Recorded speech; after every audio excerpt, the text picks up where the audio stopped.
مانگے آج بھی کوئی دینے سے وہ بالکل قاصر تھے. تو انہوں نے کہا ٹھیک ہے پھر ہم لکھتے ہیں اس کا.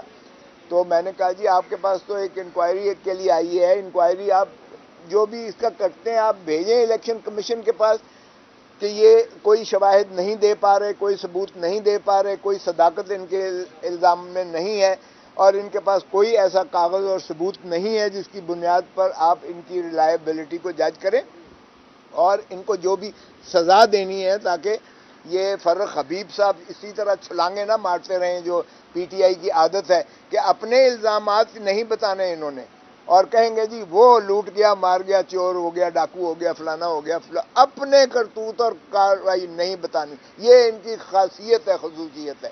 یہ کرونا کی آڑ میں چھپے ہوئے ہیں. یہ جس دن کرونا گیا لوگ سڑکوں پر ان کو جوتیاں ماریں گے, میں آپ کو بتا دیتا ہوں. آپ دیکھیں گے کہ ان کا اشر کیا ہوتا ہے. جتنی مہنگائی انہوں نے کر دی ہے, 1 کھرب درخت لگانے تھے, 1 درخت دکھا دو لگا ہوا 2 سال میں.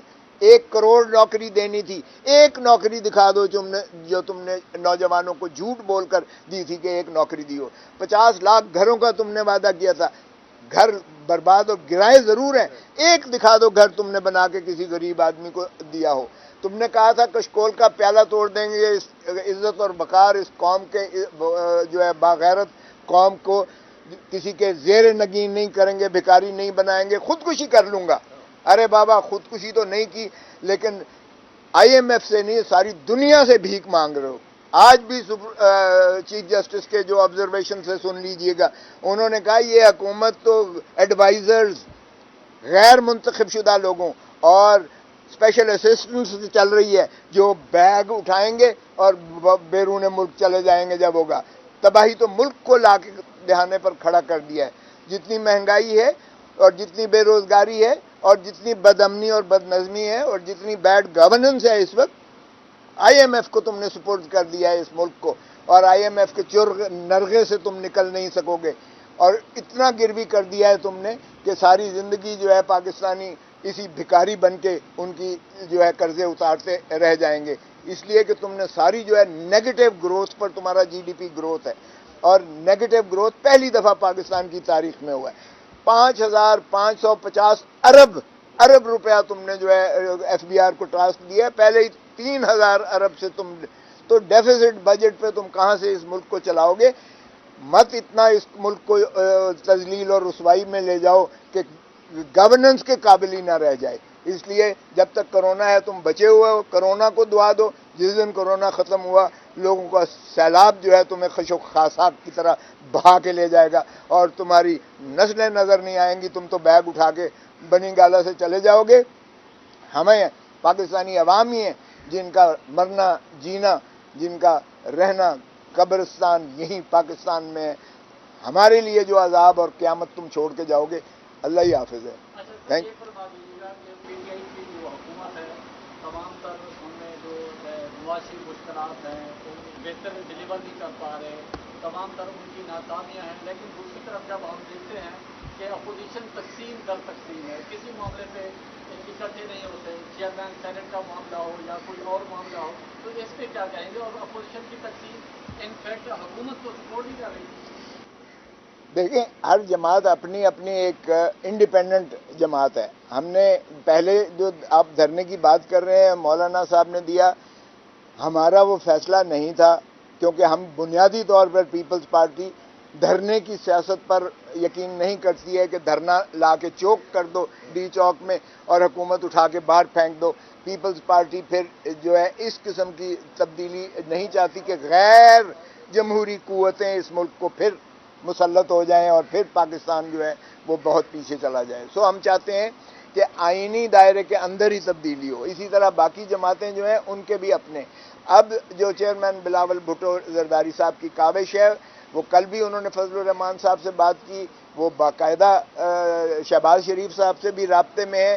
ہماری یہ خواہش ہے کہ ایک متفقہ فیصلہ اس مرتبہ ہونا چاہیے, لیکن جیسے میں نے کہا کرونا نے اس کو بچا رکھا ہے.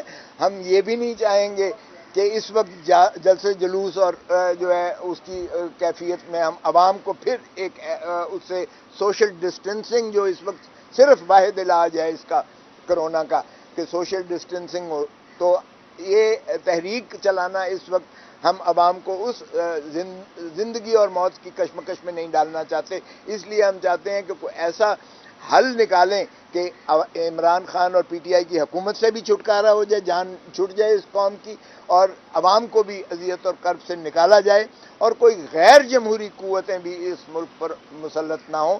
پہلے بھی سلیکٹڈ وزیر اعظم جس انداز سے آیا ہے اور جس طرح سے وہ قوتیں اب خود شاید سوچ رہی ہیں اور ندامت کا اظہار کر رہی ہیں کہ ہم کس بندے کو لے کر آ گئے, یا کون سا بندہ وزیر اعظم ہے اور کون سی کابینہ ہے, کیونکہ کابینہ کے اپنے اندر جتنا انتشار ہے میرے خیال میں یہ اپنے ہی بوجھ تلے گر جائیں گے, کیونکہ کوئی ایلائی ان کا مانگے تانگے کی حکومت ہے. دیکھیں ان کے پاس عددی برتری, ان کے پاس سمپل سادہ اکثریت بھی نہیں ہے.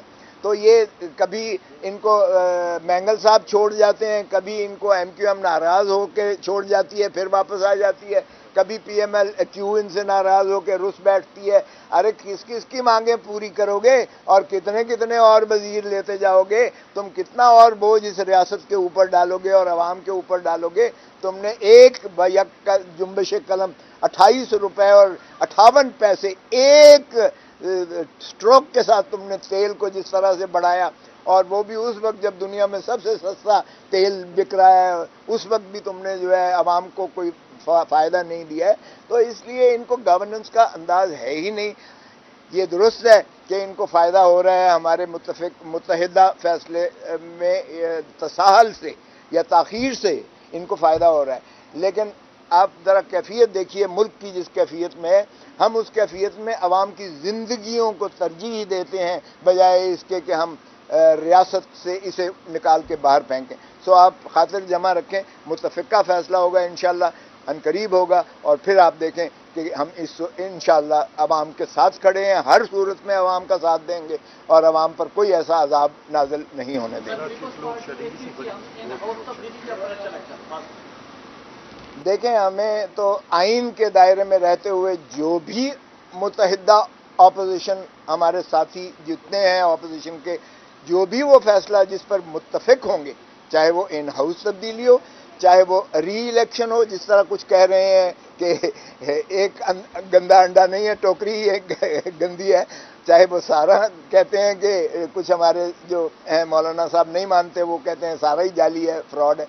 تو یہ جو بھی فیصلہ کریں گی ہم چاہیں گے کہ متفقہ فیصلہ ہو, متحدہ فیصلہ ہو, تاکہ عوام کے اندر پہلے ہی جس طرح آپ نے کرونا میں دیکھا ایک انتشار کی کیفیت ہوئی, کیونکہ ہم نے سندھ میں ہم نے لاک ڈاؤن کا کیا, وفاق نے کہا کہ لاک ڈاؤن نہیں ہونا چاہیے. اس انتشار میں آپ دیکھیں کہ عید کے موقع پر عید جو چھوٹی عید تھی اس عید کے موقع پر پھیلا. آپ نے دیکھا تفتان سے جو مرکزی حکومت نے کنٹرول نہ کیا وہاں سے ہمارا کرونا آیا. آپ نے دیکھا کہ رائے بنٹ کے اجتماع میں جو کنٹرول نہ کیا گیا وہاں سے پھیلا. اگر یہ دو جو ہے تفتان اور رائے بنٹ کا اجتماع, اگر یہ دونوں ہم کنٹرول کر لیتے تو یقین کریں کہ کرونا ہمارے ملک میں آنا ہی نہیں تھا سرے سے, کیونکہ جس انداز سے ہم نے یہ پاکستانی قوم نے اس کو ڈیل کیا ہوا تھا. تو یہ بھی وفاق کی غلط پالیسیز کی وجہ سے ہوا کہ انہوں نے بارڈرز پہ کنٹرول نہیں کیا یا جو بھی باوجود تھی. مگر اب اس میں نہیں جانا چاہتا, مگر اب کیفیت یہ ہے کہ کرونا ختم نہیں ہوا. تو یہ غلط فہمی نکال دیں, اور میں توقع کرتا ہوں قوم سے کہ عید الاضحیٰ پر, یہ بڑی عید پر, اس میں یہ سوشل ڈسٹینسنگ کا بہت یہ جو ہے خیال رکھیں گے, تاکہ اپنے آپ کو بھی بچائیں, اپنے خانوادے کو بھی بچائیں, اور قوم کو بھی اس اذیت سے اور کرب سے بچائیں. Thank you sir. عید جو چھوٹی عید تھی اس عید کے موقع پر پھیلا. آپ نے دیکھا تفتان سے جو مرکزی حکومت نے کنٹرول نہ کیا وہاں سے ہمارا کرونا آیا. آپ نے دیکھا کہ رائے بنٹ کے اجتماع میں جو کنٹرول نہ کیا گیا وہاں سے پھیلا. اگر یہ دو جو ہے تفتان اور رائے بنٹ کا اجتماع, اگر یہ دونوں ہم کنٹرول کر لیتے تو یقین کریں کہ کرونا ہمارے ملک میں آنا ہی نہیں تھا سرے سے, کیونکہ جس انداز سے ہم نے یہ پاکستانی قوم نے اس کو ڈیل کیا ہوا تھا. تو یہ بھی وفاق کی غلط پالیسیز کی وجہ سے ہوا کہ انہوں نے بارڈرز پہ کنٹرول نہیں کیا یا جو بھی باوجود تھی. مگر اب اس میں نہیں جانا چاہتا, مگر اب کیفیت یہ ہے کہ کرونا ختم نہیں ہوا. تو یہ غلط فہمی نکال دیں, اور میں توقع کرتا ہوں قوم سے کہ عید الاضحیٰ پر, یہ بڑی عید پر, اس میں یہ